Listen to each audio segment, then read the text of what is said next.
Et bonjour France. Eh bien, écoutez, merci beaucoup de tous les messages que j'ai reçus par rapport à la dernière vidéo que j'ai mise sur YouTube sur le balayage. Vraiment, ça me fait plaisir. Je vois qu'il y a beaucoup de gens qui sont intéressés par ça. Si vous voulez plus de techniques comme ça, je peux vous en montrer. Mais techniques comme ça, tout professeur de Muay Thai les connaît. Donc, il n'y a rien de spectaculaire.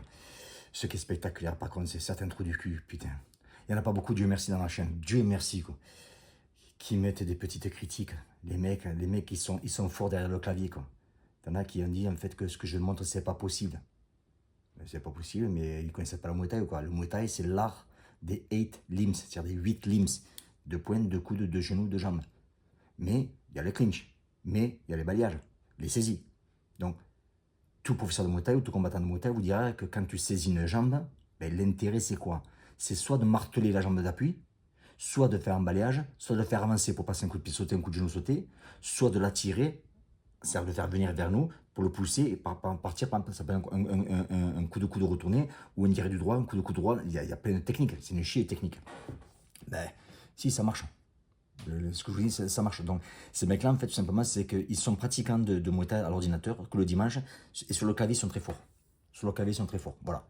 Donc, ce que vous allez faire, en fait, je vous conseille une chose. Donc, le clavier, les doigts dans le clavier sont très forts. Vous savez vous faire, quand vous allez dans les WC, vous allez faire un 5 contre 1. Demandez à quelqu'un qui vous explique ce que c'est un 5 contre 1.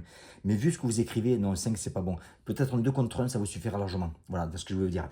Maintenant, euh, si vous me suivez, vous savez très bien qu'il y a moins de mois de ça, j'ai 3 boxeurs comme boxeur à Los Angeles, 3 combats, 3 victoires, un par KO. Et merde, un de mes boxeurs qui s'appelle Chris Guy, quoi. Il applique ce que je lui montre, ce que je lui apprends. Bon, on fait les saisies, tu as plusieurs techniques de balayage. Mais là, comme par hasard, il applique les techniques que je montre. Euh, qui passe. Alors, je dois le retenir, c'est important, c'est que quand vous voyez un boxeur comme ça, qui combat 5 fois 3 minutes avec les coudes, le gars en face de lui, il est pas né hier soir, c'est un pratiquant aussi. Hein. Le mec est très bon. Hein. Donc, si mon combattant arrive à attraper une jambe d'un mec qui sait ce qu'il fait sur un push kick sur un type, tu comprends bien que le mec dans la rue va mettre un push kick qui va être beaucoup plus lent, moins de technique et bidon par rapport à ça. On se comprend quoi. Eh bien, regardez, ce qu'il fait. Regardez quand même la vidéo, regardez sur ma chaîne YouTube, mais je vous ai mis juste, ils sont arrivés juste de suite les balayages. Regardez. Mon gars est en vert. Il attrape, intérieur, balayage. Il attrape, extérieur, balayage. Putain, merde. Il a fait quoi? Mais c'est peut-être du Hollywood. Regardez, justement, il y a l'autre encore là. Oh, putain, encore mieux, ça tombe bien, tu vois. Putain, mais comment est-ce qu'il a fait ça comme c'est du Hollywood? Bah, le trou du cul, vous connaissez pas le Muay Thai. Le Muay Thai, bien sûr que les balayages, ça passe. Alors, avant de critiquer, etc. Alors, on me dit aussi, il y en a qui me disent, ouais, Jean, il faut que tu partes un peu plus à droite, etc. Oui, mais attends, si ma mère en avait, ce serait mon père. Les seuls moments où tout ce que vous faites, ça marche à 100%, c'est garanti, c'est en seule défense. Parce qu'on sait ce que le mec va faire, on sait exactement qu'il ne va pas appuyer, on le connaît, etc. Mais quand tu combats, en fait, ben, jamais un boxeur te dira, jamais ça se passe comme on veut. Un KO, tu ne le cherches pas, il arrive. D'accord. Donc, voilà les choses à retenir. Donc, ce que je vous montre, c'est des techniques de moins. Il y en a plein comme ça. Il y en a une chier comme ça. Il n'y a rien de spectaculaire. On m'a seulement demandé de monter technique sur Valia. Je l'ai fait. Si ça vous intéresse, ben écoutez, je peux vous en faire beaucoup plus que ça. Ça m'intéresse, ça me dérange pas du tout. Si vous êtes intéressé aussi, vous le savez, chaque semaine, je fais la vidéo de la semaine, je mets des vidéos de techniques de Muay Thai, de combat de rue, peu importe.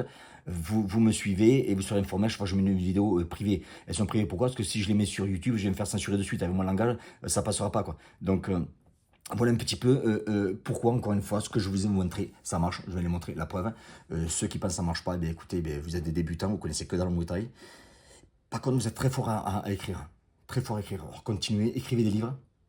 Écrivez des livres sur des gourous, ça aiderait énormément. Voilà. Donc, voilà ce que je vais vous dire par rapport à cette technique. Ça m'intéresse encore une fois. Dites-moi quelle technique vous voulez que je vous montre et je vous le ferai avec un grand plaisir. Par contre, ceux qui vont critiquer ou qui vont insulter, critiquer, c'est pas un problème. C'est pas un problème. Bon, bah, je fais du Muay Thai pas depuis longtemps, depuis plus de 30 ans, mais bon, ça fait pas longtemps. Quoi. Si c'est des critiques constructives, etc., c'est un problème. Mais si c'est pour insulter, etc., ben vous allez dégager. Quoi.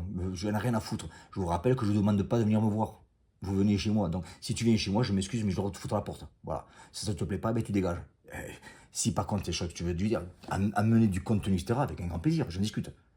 Mais d'entendre des mecs qui me parlent. Donc, je parle de tous les côtés. Hein. Je vous dis c'est simplement, quand vous écrivez quelque chose, messieurs les champions du clavier, je sais votre sport que vous faites, hein, la self, donc c'est ce que vous faites en général. Vous connaissez que dalle. L'agression, vous connaissez même pas. Vous savez pas ce que c'est qu'une agression, vous savez pas ce que c'est que vous défendre, vous savez pas ce que c'est faire des combats, vous savez pas ce que c'est entraîner des combattants, etc. Des champions, j'en ai formé une chier quand même. Donc, je vous rappelle ce que Kader Marouf avait dit. Quand j'avais interviewé Kader Marouf, c'est super intéressant. Pas Kader Marouf, pardon. Cyril Diabaté. Cyril Diabaté, j'ai posé une question, j'avais demandé à quoi tu reconnais un bon professeur de boxe. Vous pourrez trouver l'interview. Hein. Il a dit un truc intéressant. Il a dit on reconnaît un bon prof de boxe à deux choses. Au combat qu'il a fait, ou au champion qu'il a formé. Dossier fermé. La bise, la France.